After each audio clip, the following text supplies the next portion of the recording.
Hello everybody, welcome back to Sydney and Starla, and if you're new here, welcome, enjoy the videos. So today me and Sydney are going to be reading Disney's The Lion King 2, Simba's Pride. So let's begin.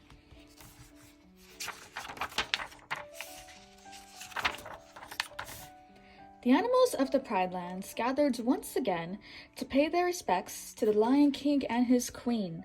A cub had been born to Simba and Nala. Rafiki, the wise baboon, raised the cub toward the sun as its parents watched proudly. The new cub was a lioness.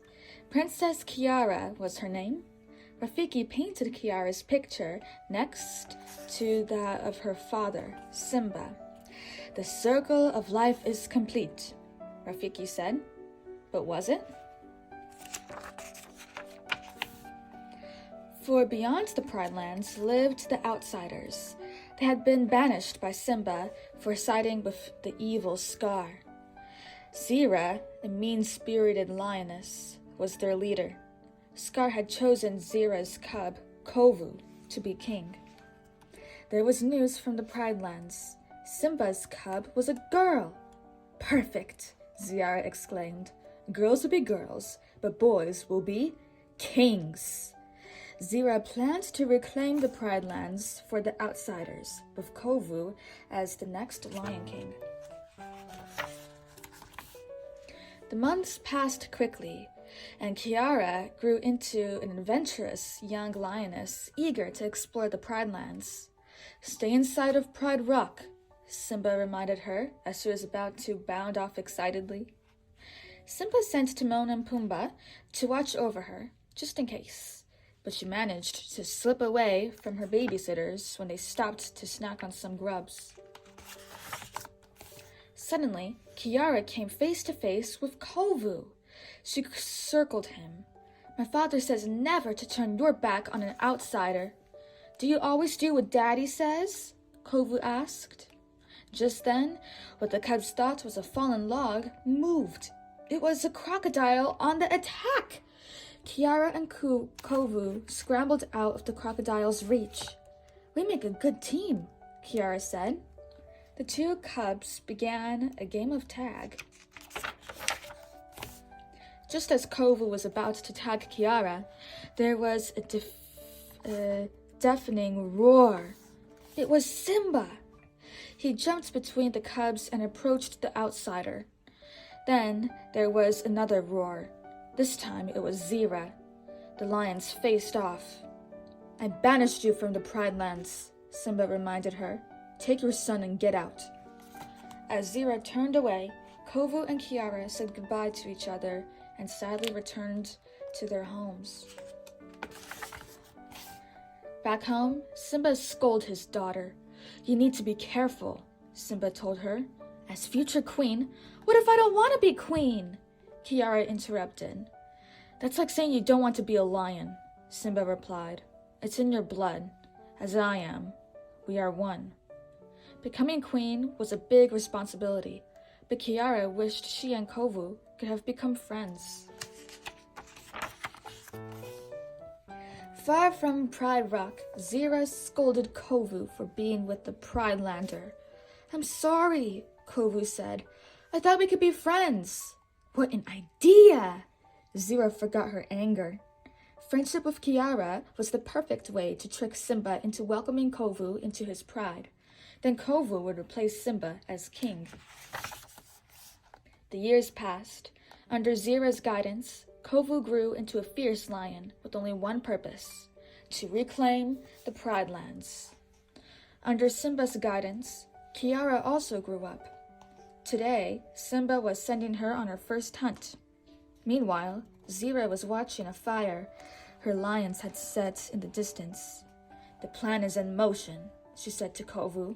Go! Kovu sped off in the direction of the fire. Before long, he found Kiara, who was overcome by the smoke.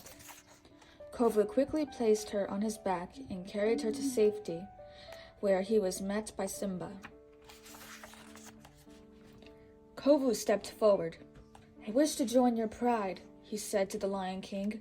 "No, you're an outsider," was Simba's reply. But the others reminded him that Kovu had saved Kiara's life. Reluctantly, the Lion King agreed. It was night when everyone got back to the Pride Rock. "Thanks for saving me today," Kiara said. "What kind of hunter are you, princess?" Kovu asked. "You almost got yourself killed." "And I suppose you could teach me?" she challenged. "All right. We'll start my first lesson at dawn." Zira's spies watched Kovu and Kiara begin to form a friendship. They would report that Zira's plan was working. As the sun rose, Kovu took Kiara out into the Pride Lands, where the lesson turned into a day of play. Kovu had never had so much fun in his life. That night, the friends watched the stars together. "My father says all the great kings are up there," Kiara told Kovu. "Do you think Scar is up there?" "I don't know. My father says there was darkness in Scar, one he couldn't escape." Kovu stared at the sky.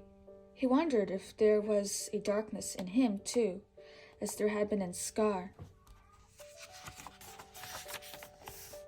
Simba watched Kiara and Kovu from Pride Rock.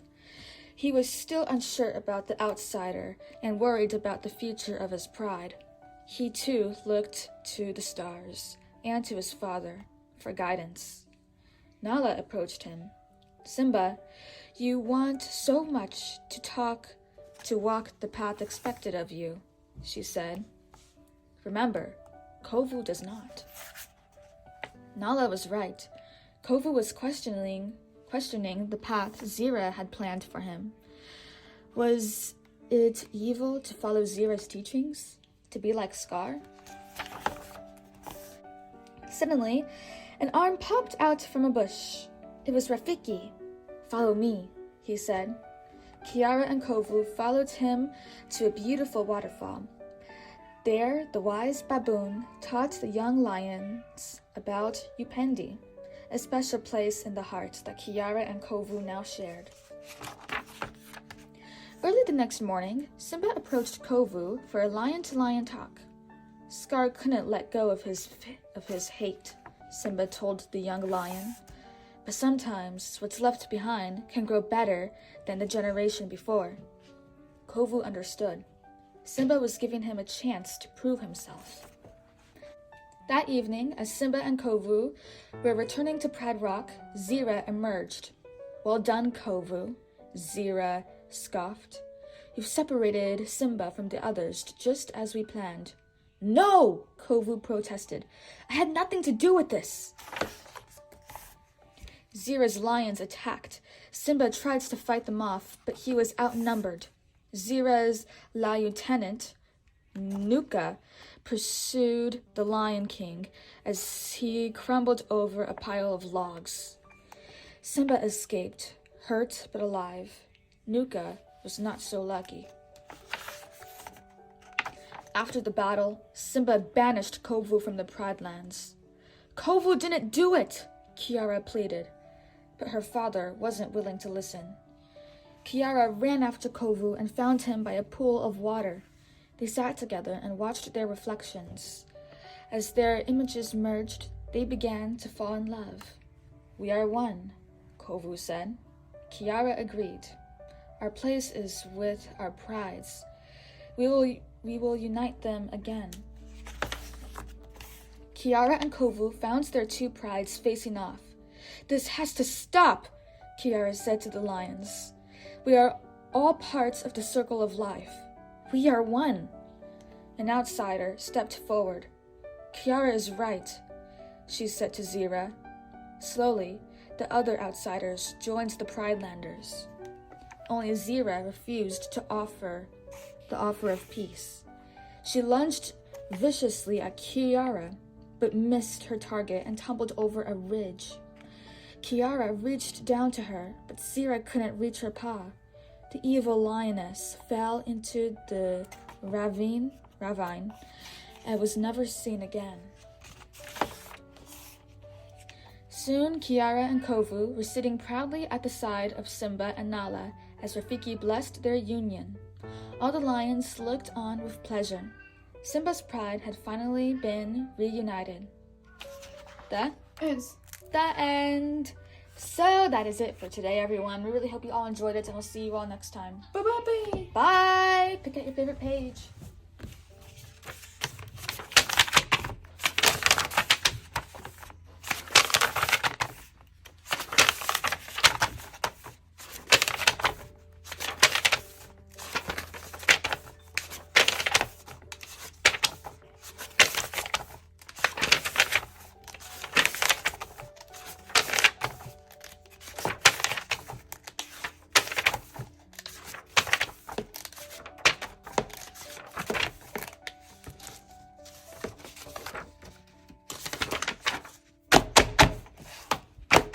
What's your favorite character? Yuck. Kiara? Yeah. Okay. Bye-bye.